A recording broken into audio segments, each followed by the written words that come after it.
Hello, Internet, and welcome once again to the Always Online Multiplayer Gaming Podcast, brought to you by MMOBomb.com, your home for all things multiplayer related. I'm your host, Mike Byrne, aka Magicman, and as always, it's time to talk about some multiplayer games and some news and some fun stuff, and just to have some fun talking about games. This is episode 463. We're doing the show live, twitch.tv/MMOBomb, with chat ready to chime in on our topics as well. You're very welcome and encouraged to join us if you ever get the chance. Come and hang out with us live. If you're watching on YouTube, listening on Spotify, iTunes, or whatever, click like, subscribe, turn on those notifications. You know how it is. Feed the algorithms. And if you like what we do, most importantly, tell a friend. It's easy, fast, and in fact, it's free. Joining me to go over some fun stuff today, it's Quinlan Bowers. What's up, Q? I was sitting here watching Troy's screen, and the minute you said friend, his dog turned around and looked at the camera. And now his dog pieced out. It's like, I ain't your friend. It was like, wait, what? Friend? They chose the moment you started the intro to start barking, so I had to immediately mute myself and start snapping at dogs. Like, shut up! Why now? Also on the line, Troy. How are you, new fridge? Now they're outside barking at nothing, absolutely nothing. Oh, by yeah. the way, I mean, I have a beagle, a Yorkie, and a dachshund, and all three of them are like very. Oh, the grass is outside. How dare it? Rah, rah, rah, rah, rah, rah, rah. You know, oh, the sky is out there. Rah, rah, rah, rah, rah, rah. Same thing. So, Troy, this is the first Always Online podcast where you are now officially MMOBomb staff. So you've been an ad hoc contributor for a little while now. That's how I started back in the day, too, doing the first look here, cast there type stuff. But now you are officially on the team as part of staff there. Welcome, welcome, welcome. Your first cast as official MMOBomb staff. official. I am now getting paid for my BS. That didn't sound threatening at all. The way he said it. Well, hey, you got paid ad hoc stuff. You get paid on a video for you do a video and stuff. But now your salary, just because I like doing it. Though. Yeah, the cast was like always for everybody. It's like a volunteer thing. Yeah. So anyway, welcome. We are actually we have applications open right now for another part-time contributor. And we've started interviewing some people, so this might be a little late since we didn't have a show last week with my travel schedule. But if you're interested, you can go to mmobomb.com, check out the posting there. We are looking for one. Aspen is going to be leaving us at the end of the month. She tried to make it work with, the new family, the new growing family, and just it's not schedule-wise, so she has to kind of reprioritize. We won't see her on a cast in the next week, but she's still posting, so go check out her articles, give her some love in the comments. Obviously, Rose Hoppa on Twitter, give her some love there too as well, so that she knows you love her. Knows you have a lot of love. And we'll be continuing interviews, bringing on another contributor to replace her as well. So on that note, I think it's time to get started with some news.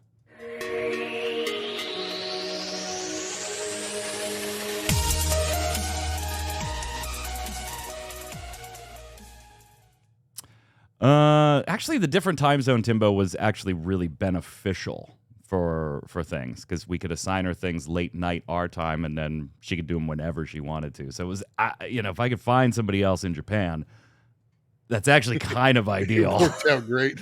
Yeah, you funnel a few things late at night our time, like late breaking news, and or maybe smaller things that you didn't get to through the day because there were other bigger things happening, and then they get up in the morning, do them anytime, and then first thing I log in, I've got 3 pieces or 4 pieces ready to go. So, for the cast was a little rough. Yeah, it's like 2 or 3 in the morning her time. So, okay, let's start off with it's a big financials week, right? Like actually 2 weeks. We didn't have the show last week, so we had Square Enix's financials. They're down. Even in the MMO sector, they're down. Makes sense. You didn't have an expansion when you're comparing year over year here.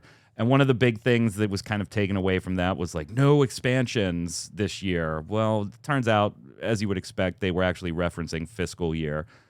I still don't think there's going to be a Final Fantasy XIV expansion late this year, like the typical schedule. I still feel like that's going to be in 2024 now, given the new development timeline between patches and things like that, Q. I think that's on point, right? I don't expect a 14 expansion in November, December this year, keeping with their every 2 years cadence. This is probably a next year thing, calendar-wise, even though they were referencing fiscal calendar. Yeah. Well, like you said, they expanded the amount of time in between patches, and part of that is to like give their devs and stuff actually time to have lives and shit. I know that's a terrible thing to do to gamers, right? Let your devs have lives. But to let their developers have lives and actually be a little more relaxed and everything while doing their stuff. They're also, I think, another big factor that people, because there's a lot of talk about it, right? Like at least people that I talk to and stuff, they're like, what are they doing? What are they doing when 7.0 comes out? What things are they going to change? Are they finally going to add more stuff for Blue Mage? Are they going to make these big changes to weapons and all of that? But we already know they're doing a lot of stuff basically that's future proofing the game, right? Like wanting to do the graphics updates, Right. and stuff like that. And that stuff takes a lot of work, especially when you're undoing a whole bunch of spaghetti code from way back in the day. Like they're right, the uncoupling fashion accessories from mounts, because that was the same system. Yeah. And they're slowly uncoupling those things. And I think that stuff being in there as well, like it seems like very small things, but it takes a lot of time and effort. And I think that is part too of why we will see 7.0, unlike some articles tell you. We won't see it this year just because they've got all of that going. Yeah, and it's not like they brought on a bunch of new staff to do things like the graphical upgrade. Of course, maybe they hire a spot here or there to get some expertise in particular things, but it's the team, as the team is, not doing X because they're doing the graphical update, and so, yeah, the only thing, and Takao kind of referenced this in chat, Troy, the only thing that I did say I was surprised by was that we hadn't already heard from Yoshi P. Right, we hadn't already heard. Okay, look, it's obviously mathematically when you extend the timeline by 2 weeks on every patch, you automatically get thrown off your every 2 year and expansion cadence. So that people probably said, okay, it's 2 years, maybe 2 years and 2 months now. But I actually think we're going to be a little further off than that. And FanFest, of course, I would imagine a lot more information on the future of 14's schedule coming out there. And by the way, North American FanFest hopeful attendees, it's a lottery system, just like housing, because 14 loves lotteries. That worked out so good. That's exactly what I was thinking while I was writing it, but I didn't have it in me to do the snark on that bit. Yeah, so if you're a subscriber, the news just broke this morning. We have the links on MMOBomb if you need them. Of course, obviously the Lodestone has them. Go opt in to try and be in that batch of buy them whenever you get your code, and you'll have a few days rather than try and wait for general sales. If you're not a subscriber to 14, you're going to have to wait for general sales and hope that there's even tickets to dump into general sales. So do it now. Do it now. Do it now. But Troy, I am a little surprised that we haven't heard something, that the first inkling of a new development schedule, even if you didn't already assume that there was going to be a little more than 2 years, came from the finance report and not Yoshi P, who's generally on top of those type of communication things. And he's usually the one where the fans are like, "Oh, okay, yeah, it's fine," because Yoshi P said this is the way it is. Everything's cool. Maybe they're saving that for just in case some tremendous backlash comes back, then they could roll out the Yoshi P, and the fans will be like, "Okay, yay, great."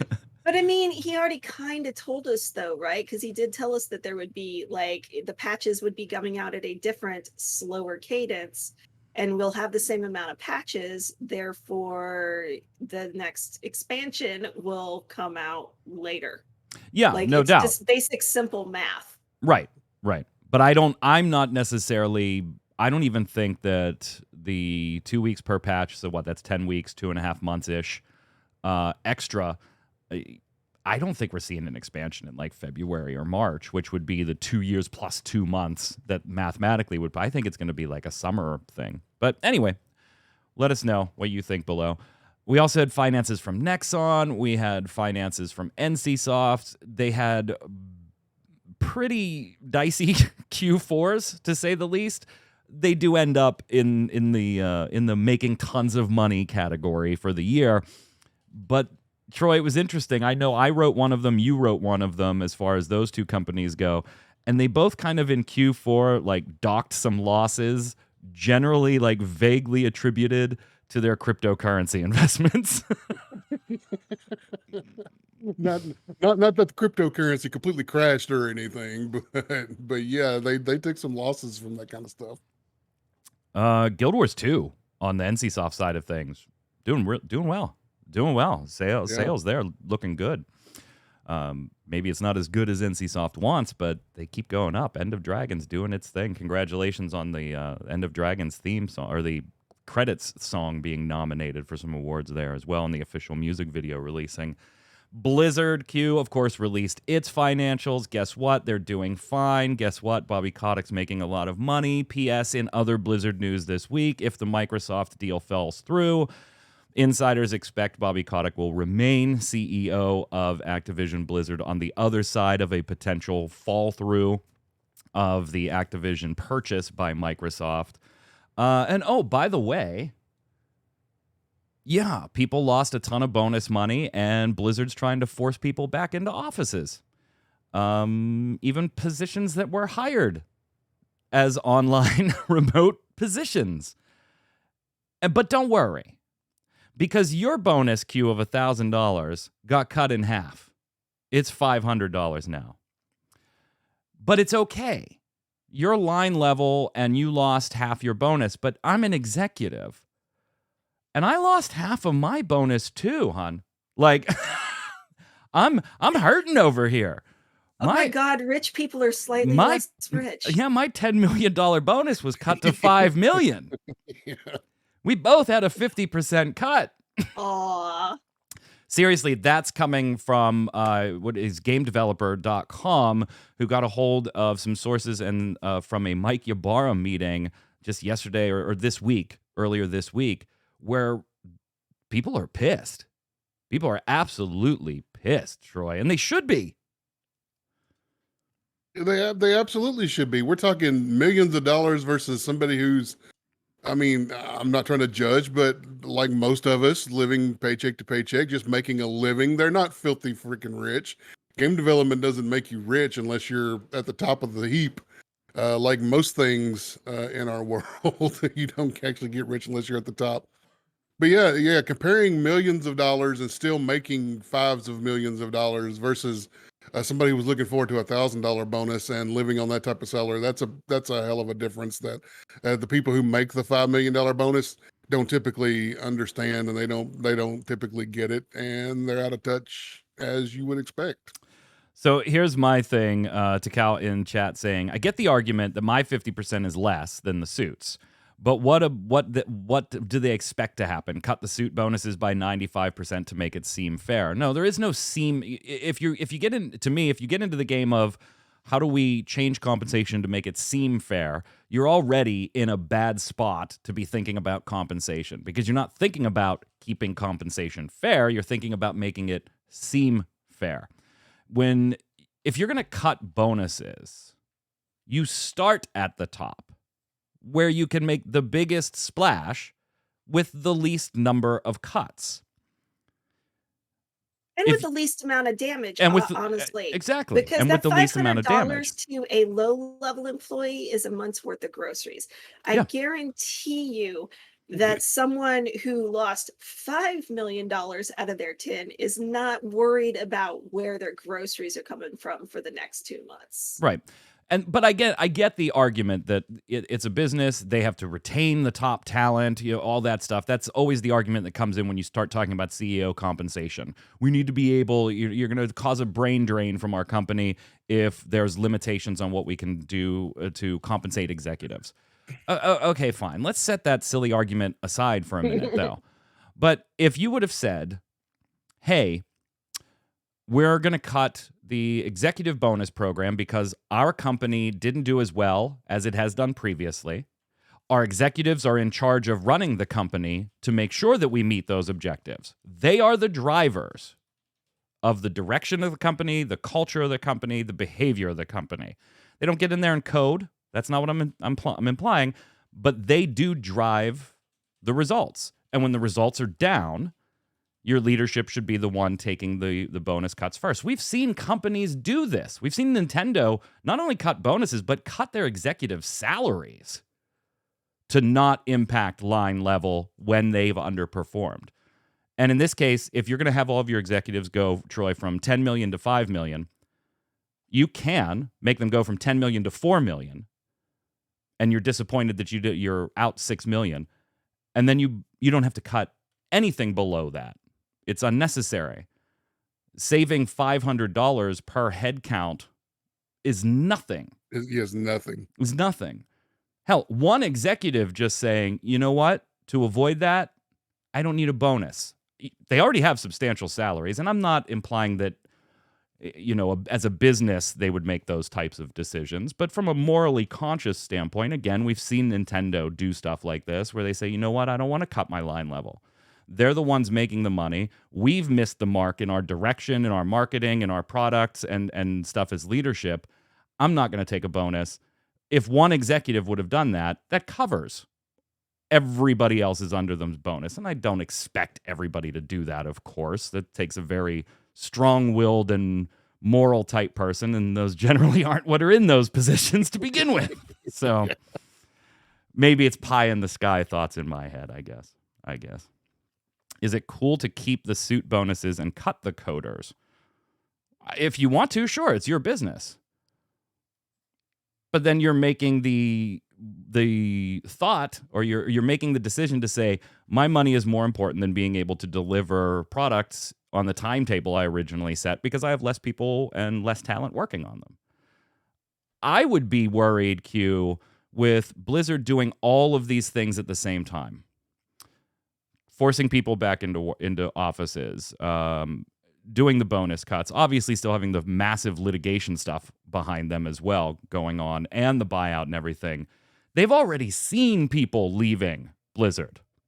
They've seen leadership leave because of a review process and forcing Stacked.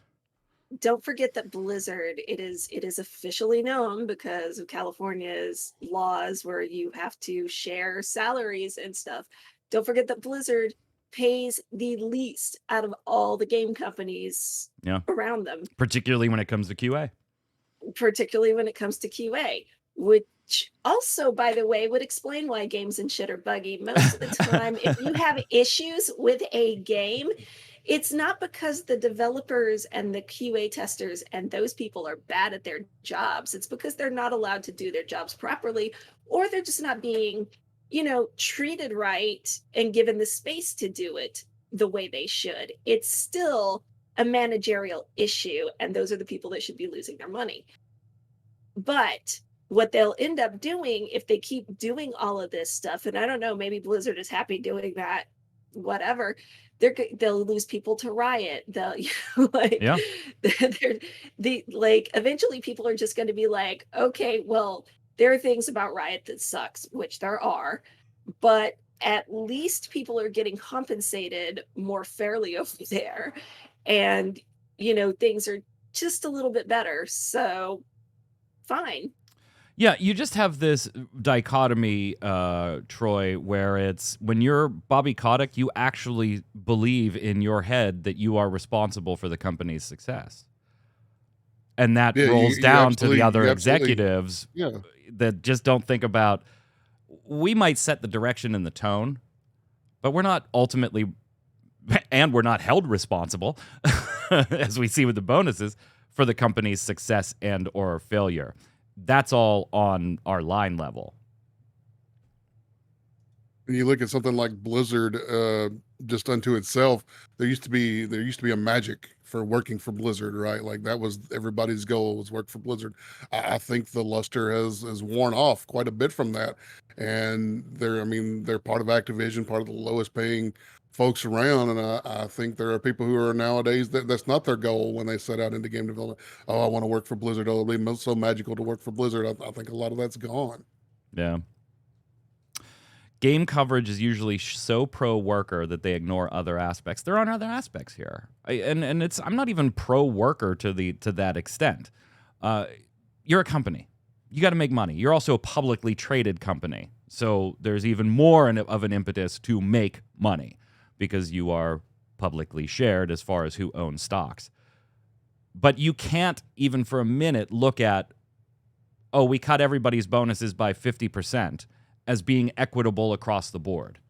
No matter what your position, QA or executives at the top, 50% is wildly different across the board. And to look at that and say, yeah, well, that's fair. Everybody lost 50% of their bonuses. I just think that's kind of silly. That's kind of silly to do so. I don't know. Again, maybe I'm a little more pie in the sky. Yeah, and then there's Destiny 2, by the way, with Bungie getting out of that umbrella.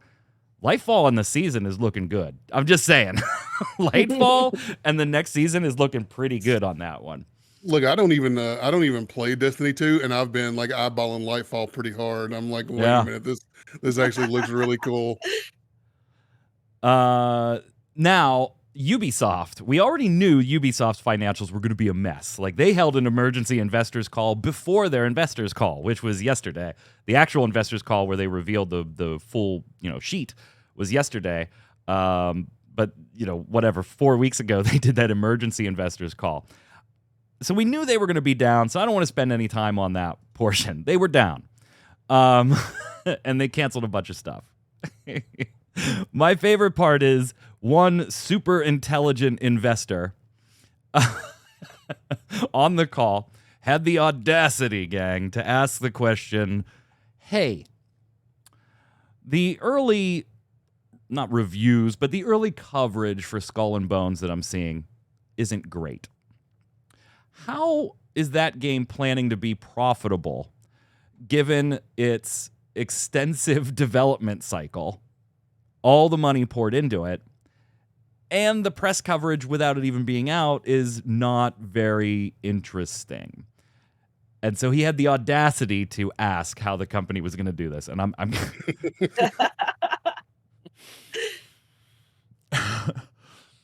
Chief Financial Officer Frederick Duguet, yeah, I think that would be Duguet, D-U-G-U-E-T, being French, so it's probably Duguet, said, we've been very happy with the playtest that we've seen in early January.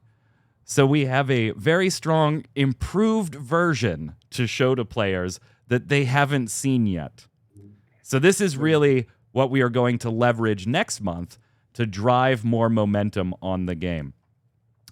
So this game that was supposed to come out last year and supposed to come out in 5 other delays previous to that, that's totally ready to ship, but not ready to ship, so we're not going to ship it. There's an improved version, Troy, we haven't seen yet.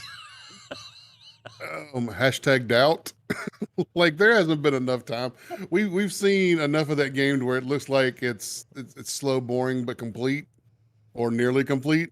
There hasn't been enough time for them to add anything substantial that's going to change up anybody's ideas of what that game is or what it can be.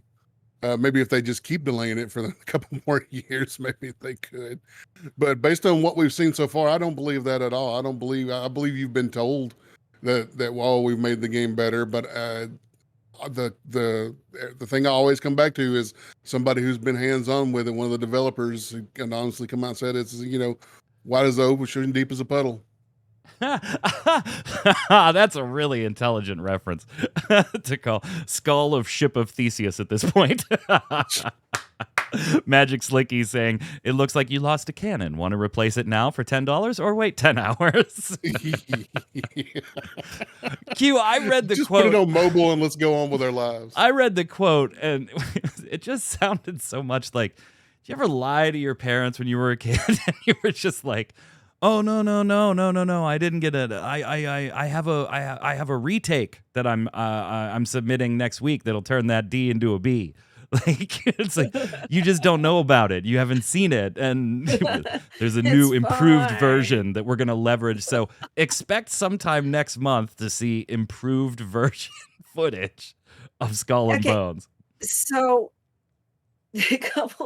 one, the video that they put out where they were showing it, like, those videos didn't come out that long ago. Really, the ones where they're showing. And the coolest thing in those videos was like the guy sculpting the thing that goes on the front of a ship. like that was the cool. That was the fun part of the video. Improved version. The other thing is when I was reading through this, it just made me think of the day after. The day before, you mean? Or the day before. Oh God, yeah. Like their stuff with, here we're putting out video to show you. Yeah, how we're much gonna the get to game has them in a changed minute. between then and now. Like, is this just the new thing? Yeah, we're going to get to them in a minute. Yves Guillemot, CEO, also said when asked about E3 that if E3 happens, that's a way to start. I'm sure the ESA was thrilled he worded it that way. If E3 happens, we will be there and we will have a lot of things to show. But I warn you, not as many as they had 6 months ago. Just bring out the guy to sculpt something else. Unreal. Oh, Ubisoft. All right, now let's move into some news that just kind of, I don't know, makes you want to slap your head, because there's a lot of that. And we'll start with the League of Legends code, Troy. So we did talk about this on the cast before we took last week's break, where the League of Legends dev area source code and some teamfight tactics and some anti-cheat stuff was hacked and stolen from Riot Games. But now it's for sale. It is for sale. You can purchase it if you would like. If you've got around $700,000, it could be yours. All because Riot wouldn't pay that ransom. Yeah, they seem super worried about it, don't they? What's that? Yeah, that's a long way from $10 million. Yeah. Yeah. By the way, I did think it was interesting to find out that it was not a use of malware or anything to do the hack. It was an SMS text to a Riot employee. Yeah, they literally just they sort of took advantage of personnel to get their way into the system. Yeah, people making mistakes. Social engineering and those types of attacks, they're pretty damn effective. Pretty damn effective. And then Q, yeah, you did have the day before who, God. So they got delisted from Steam. We talked about all of that. Now they've had videos taken down off of YouTube, including their recent gameplay reveal, because the person that holds the trademark for the day before is kind of fighting a copyright trademark battle across all platforms now. By the way, it's reported that it's a calendar app company. Because of course it is. Which probably means that it wasn't like they looked at this game specifically and was like, oh, well, these dumbasses didn't get their trademark, so I'll just go ahead and do that. It's probably a legit thing, and now they're just really mad that this game is trying to steal their name. It just gets better. So they needed to do something when they delayed the game over the trademark stuff and then said we were going to delay it anyway. This game was, by the way, supposed to come out in a couple of weeks here. Now it's November. So they did a gameplay reveal. It was less than underwhelming. If you can believe it, it was less than underwhelming. You can't watch that video now. So if you want details on that.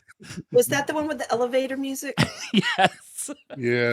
And they were walking in, they were walking by store-bought assets, and they were walking into like restaurants and little stores and stuff that reminded people very much from stuff from The Last of Us and stuff like that. Yeah. So this week they tried to put out a new dev vlog. It's six and a half minutes ish, where they were showing how far the game has come in the 4 years it's been in development, from 2019 through 2022. First off, no devs are shown in the video. One community person hosting, which makes sense, but then there's nobody else, just the one community person hosting. And they do show some comparisons to 2019, 2020 versus what they have today. Troy, what do you think of the whole reveal here? They tried to show how good the game is by talking about how good it was, how bad it was back in early development stages where it was like all winter and you could bust through houses with your vehicles and stuff like that. And they didn't And a bit they of a didn't show more us. stylized art. Yeah, yeah, it was more stylized art form. They called it cartoonish. Looking at the footage, I didn't really think it was cartoonish, but it was more stylized. It wasn't as photorealistic as they're trying to go for now in some of their footage. In some of their footage, not so photorealistic.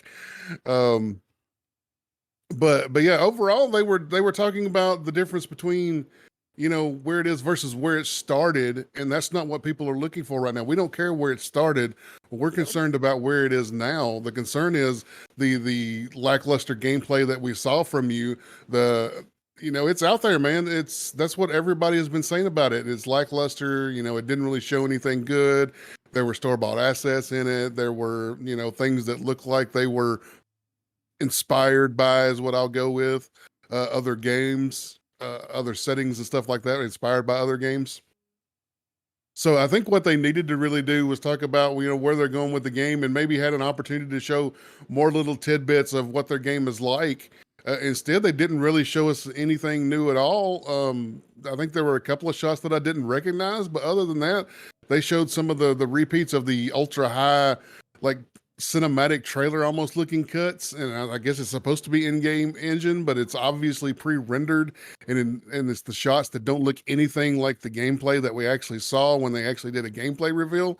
And at this point, if their game was supposed to have been ready to launch within a couple of weeks, and they delayed it to November, we should be able to get more from it. They should have all kinds of stuff to be able to show off if they were going to be ready to launch within 2 weeks. Yeah, and watching this, like showing the current day stuff, it was literally footage of the gameplay reveal that they showed for the most part. There were a couple new, like, very short snippets of stuff that we maybe hadn't seen, or if maybe I missed a trailer at some point years back, but there was like almost nothing new when they were looking at the 2022 portion. It was snippets of the gameplay trailer, snippets of things we've already seen before.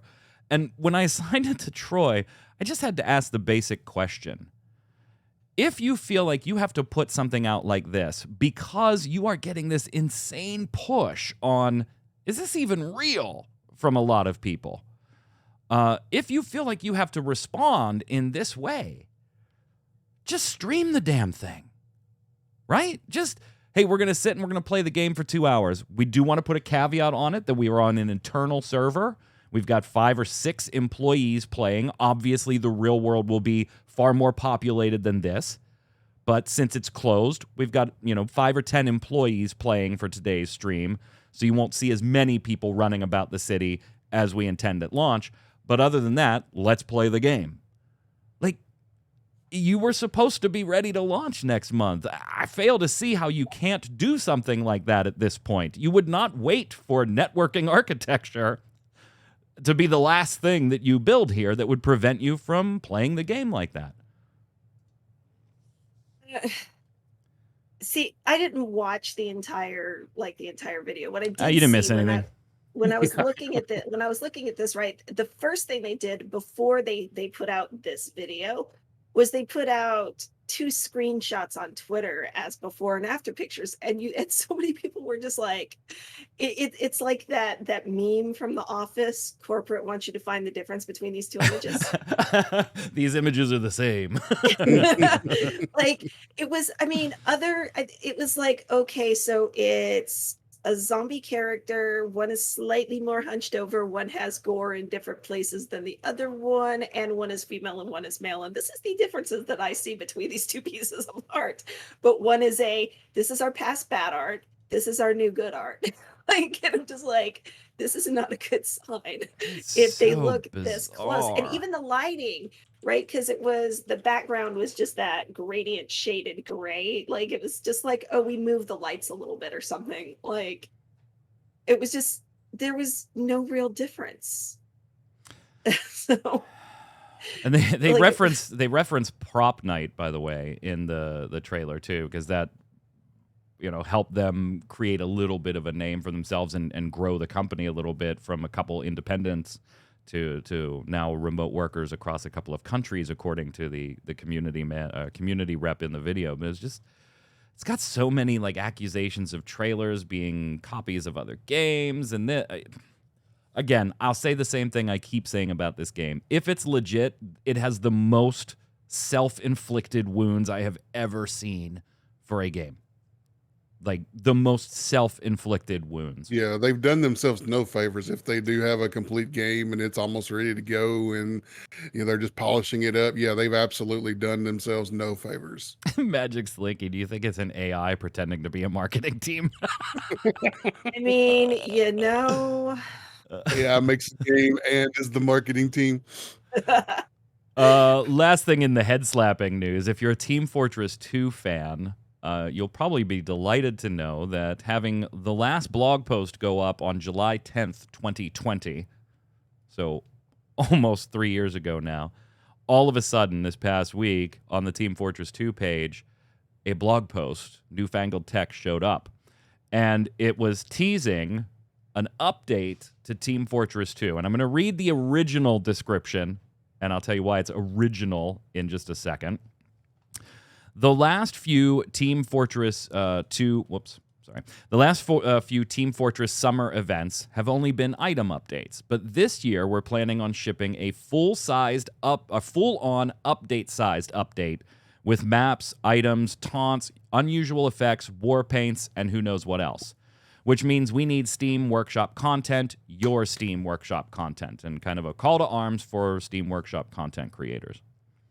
And so that's really big news, actually, for Team Fortress 2. An update-sized update for a game that's Twitter has been dead for years and all of a sudden sprang to life last year saying they were going to do some exploit and bug fixing, which they have done, and now that's really cool. And then the next day they edited the blog post. Not updated or added content or said, hey, clarification. No, they just went and edited the language in the original blog post. So where it said, but this year we're planning on shipping a full-on update-sized update, it now reads, but this year we're planning on shipping a full-on holiday-sized update. So an event. With items, maps, taunts, unusual effects, war paints, and other community-contributed fixes for the game. Which was also not something that was in the original statement. It just said, and who knows what else. Now it says community-contributed fixes. When they were writing a blog post. Community fixes and a holiday-sized update. When I read the initial update before I got to the part about the updated, I was basically like, Steam Workshop content call to arms. Basically what they're saying is we want to put something out, but we want y'all to do the work for us. So weird. Like, that's what it felt like to me. Hey, we're putting out new content, but we need you Steam, because that we need you to do it for us. The Steam Workshop stuff, right, should just be a continuous thing. People just make stuff for that and whatever, but they're like literally out there going, we're doing a new update, so we need you guys to make new content. Can you do that for us? Yeah, and people are understandably upset. And by the way, credit and thank you to Khaki Cap on Twitter, who was keeping me updated when the language changed. Again, you wouldn't know it had changed because they just edited the existing blog. They didn't put an update like we do to an article like we did to this one. Hey, update. Here's something different. So thanks to Khaki Cap for pointing that out. But yeah, I mean, have a nice holiday event, I guess, in Team Fortress 2. It's better than nothing. I don't even know. All right, let's finish up.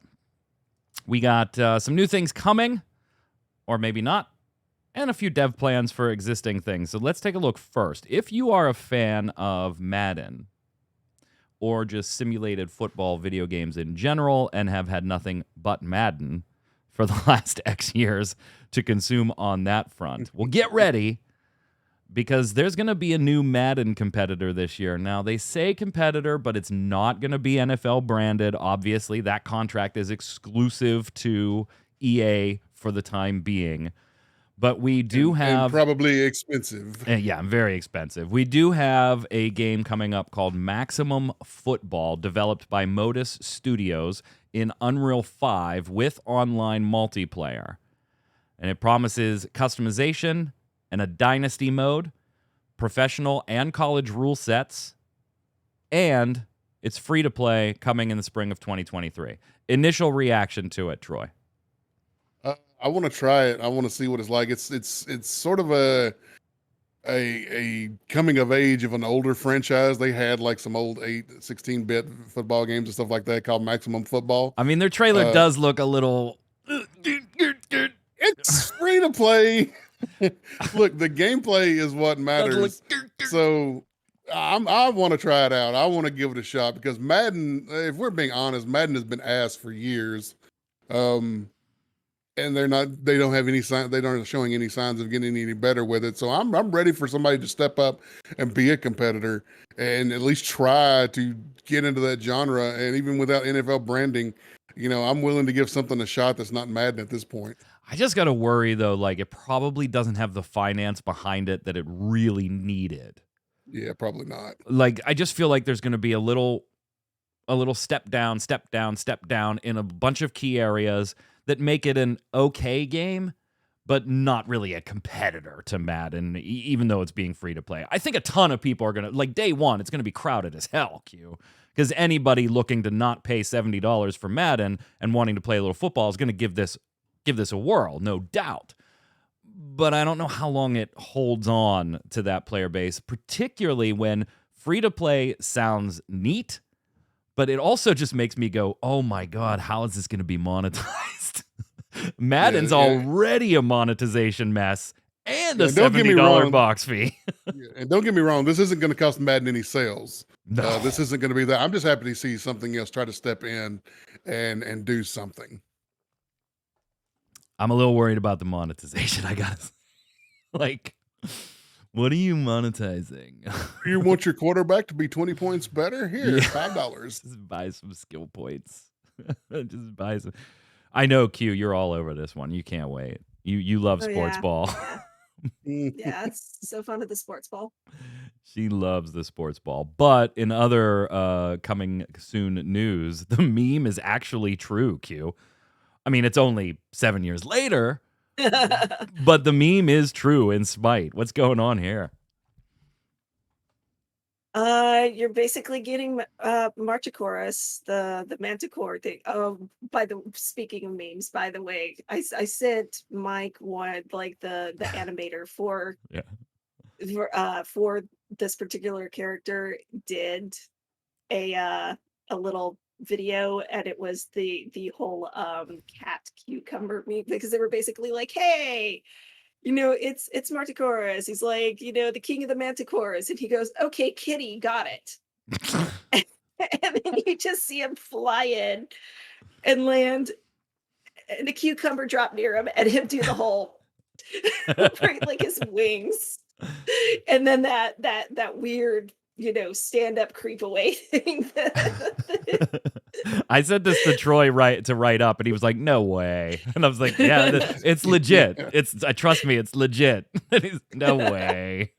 There were some folks who, when they showed the initial teaser trailer for the season of Monsters, there were people who were like, oh, it's going to be the Manticore. It's going to be but after so many years, you're like, okay, no, that's enough.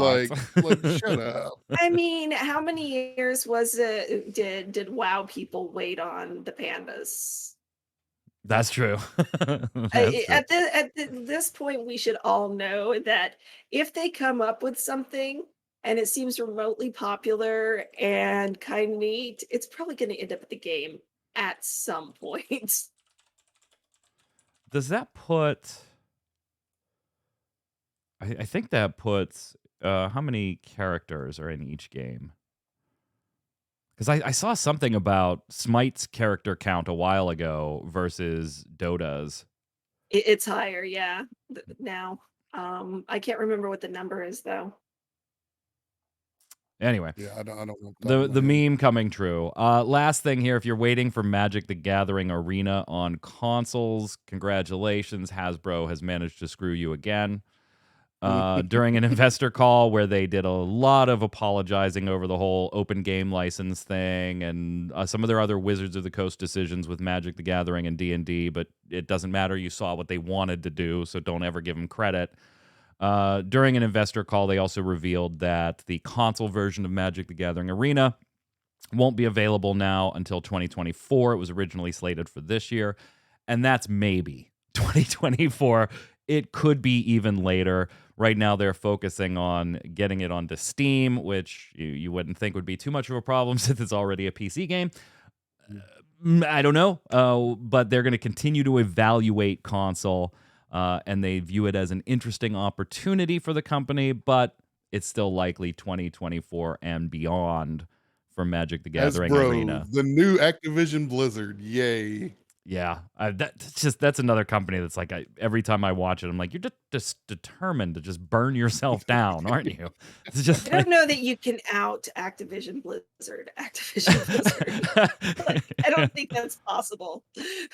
Yeah, more importantly, when is Square Enix giving us our Final Fantasy TCG card game? I don't know. I don't know. I would have thought COVID would have pushed that a little more, but I got to believe that they just don't intend to at this point, that they don't intend to. I would love it, but I don't believe they intend to. Let's slide over and do the weekly bombs.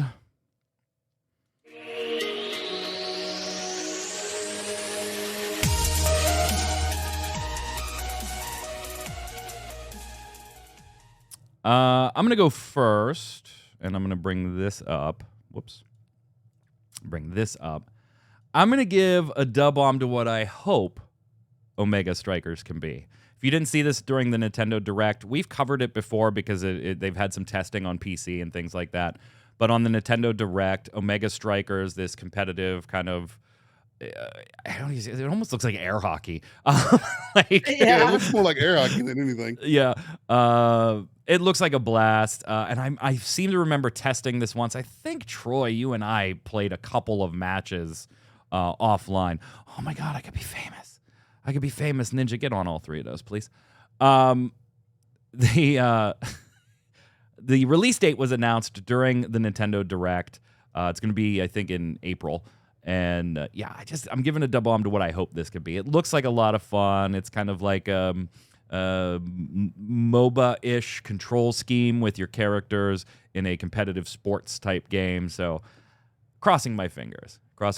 And it will be cross-play and on Steam and Nintendo Switch and Android and iOS and all that stuff. So I think it could be fun. I'm going to give it a dub bomb to what I hope it can be. What do you got, Troy?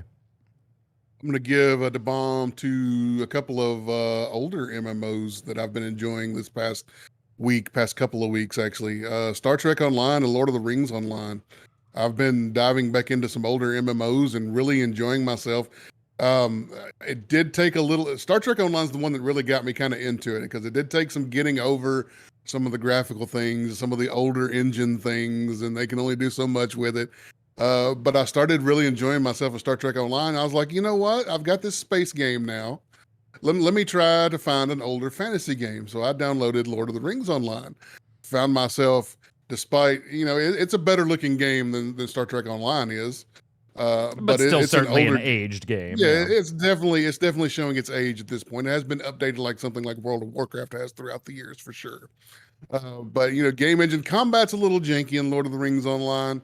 But overall, being if you stop and read the story and pay attention to what's going on around you, and I think that's what really got me in Star Trek Online too. I was paying attention as a Trekkie. I was really paying attention to the story and what was happening around me. Some of it's voice acted, some of it's not, but I was really enjoying myself. So, dub bomb to Star Trek Online and Lord of the Rings Online, a couple of older MMOs. Yeah, this just kind of spawned from Troy just did the top list for this week, Thursday, and it was underrated MMOs, multiplayer games, MMORPGs that you should give a look at in 2023. And some of them were like older, like Lotro and Star Trek Online, and some of them were like just newer but overlooked. So if you're looking for something a little more underrated in the multiplayer scene or the MMORPG scene, definitely check out that article. Go ahead, Q. I'm actually going to give an A-bomb to myself for my poor-ass time management skills. There's not enough time to do stuff. Like I was doing the Genshin or working on the Genshin write up earlier, and I'm just like, watching the video, I'm like, shit, I'm so behind on that now. And why? Because I've been playing Harvestella. So very poor time management skills keeping up with everything. Although it would really help maybe if Hoyoverse would just slow their roll just a tad. Terra Nova in chat saying to bomb for next Wednesday and hopefully my PSVR 2 turning up. Going to play Resident Evil Village in it first person, and no, it has nothing to do with a certain tall lady in it. Really?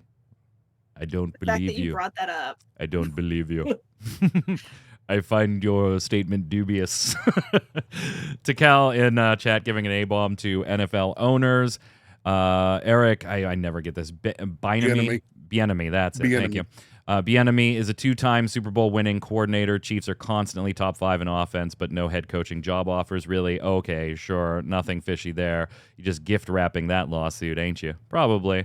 Takao also chiming in on the answer to the question of the week last week. From the viewers on YouTube, MMOBomb, and other platforms, Gyur, who I believe, and I hope I got this right because it looks like it's copy-pasted, is Grizorg's Met on YouTube, so I think that's the same person. Says an A-bomb to Mike. WoW's World First Race was and still is a completely community-driven event. It was never officially supported by Blizzard. They release a raid, and the players within the community have demonstrated enough interest in who kills the last boss first to turn the... I lost my place. To turn the race into a pretty massive and entertaining event with live streams, casters, sponsors, etc. WoW World First is not organized by organizations... is organized by organizations like Echo, Limited, now Liquid, Method, and a few other small ones, and not Blizz themselves. Blizz, up until the last race, actually never even acknowledged the race. They did it somehow in the last race by sending some tweets, and that's about it. Saying repeatedly that they are somehow better than Square Enix in this case is simply wrong and not true. And you know what? I thought a lot about these comments. I thought a lot. I thought hard. How am I going to reply to you? How am I going to reply to Gyur? I should put Gyur in their place, right? Turns out no. Gyur, you're absolutely right. So in my dome piece last show, I conflated watching the World First Race experience, which is 100% community-driven in Blizzard, and I had that visualized in my head, but in my actual thoughts, I conflated it with the MDI competition, which is the Blizzard-sanctioned Mythic Dungeon Invitational speedrunning competition thing. So it was like my head was seeing the visuals of the World First Race streams, which are run by the community, and conflating it with the MDI. So you are absolutely right. I accept the A-bomb if you accept my apologies. Go ahead, Q. Box. Giving it the bomb to Steam for hosting another wonderful Next Fest. Been enjoying all the demos. I've had the time to play and even picked up a few games that are available after enjoying the demos for them. Probably played more demos in this Next Fest than I have any other. Yeah. Barrett Vagabond in chat. Star Trek Online total players 2. Troy and Alfredo. I play Star Trek. His name Online. is Wilfredo. Alfredo is the food. Jason made that. You might be. That's right. You might be quoting Jason's mistake from years He back. probably is, but Yeah. I play Star Trek Online too. So. Oh, 3. We got 3. Go ahead, Troy. Take the next one. The Pot Maker looks like they pulled a few seconds from a Black Ops Cold War zombie trailer shot for shot in their new trailer too, talking about the day before. Yeah. It's just red flag after red flag with this game. I was skeptical from the very start, so I've just been enjoying the drama from the sidelines the whole time. Oh, there's more. If it fails, I would be no loss to me since my expectations were in the ground. And as a bonus, I'd have already gotten my enjoyment from the train wreck that was its development. If they end up succeeding, I'll get to enjoy a new zombie survival game, same as everybody else. It's basically a win-win. Yeah, it's one of those things to give credit where it's due. It's like, well, I mean, if it's total jank and doesn't work and fails, like the only people that got ripped off were investors in their finance company that's financing them, and I guess not the public. I guess, I don't know. Jal says, I don't agree, Mike. A game like this, talking about Final Fantasy XIV and their the problem with the ultimate raids that they had, has a limited amount of challenge. They design a skill check for an encounter. A world first in 14, following terms of service, is a no mods affair. To take your analogy, speedrunners classify speedruns with different rules, like banning certain exploits for a run, glitchless, etc. And even taking this analogy further, speedrunners are racing deliberately to find new, not designed for, advantages to up the race. A game like 14 sets a goalposts for players to shoot their best. And if they not only succeed, but make it go further than others, that is the competition I see in a world first in a game that officially does not endorse mod usage. I don't see how this is still an issue. In Final Fantasy XIV, there is an unspoken rule that is, if you want to use mods, fine. Just don't publicize it. And yeah, you're right. And we actually say, we're pointing out that that's kind of the problem here. If you want that race to be fair, you can't have that mentality. So it's a mess. It's a mess. Question of the week last week was, or last show was, we've been talking about a WildStar bit on our socials that week. So what did that MMORPG do the best, and what was its biggest issue? Box chiming in saying the best things WildStar had were the style and charm the characters and the world had, how fluid and fun the gameplay overall was, the housing system, and how much variety the path systems added. The worst thing, in my opinion anyways, were the hardcore endgame PvE and the PvP being as messy as it was. They focused far too heavily on things that most players who enjoyed those had moved on from and either didn't have the time or patience for either.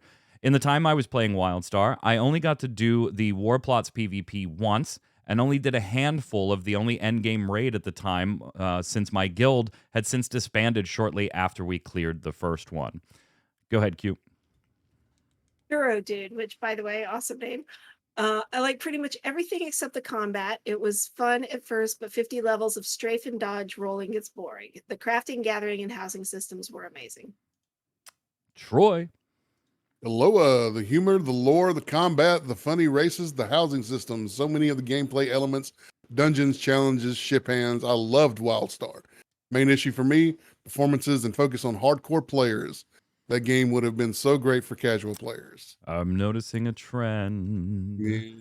Empty World says, two main things. The questing experience was abysmal and endgame catered to the hardcore group content. This put off casual and solo players fairly quickly, despite the combat being a lot of fun. It could have been a great game and still active with a different content design focus.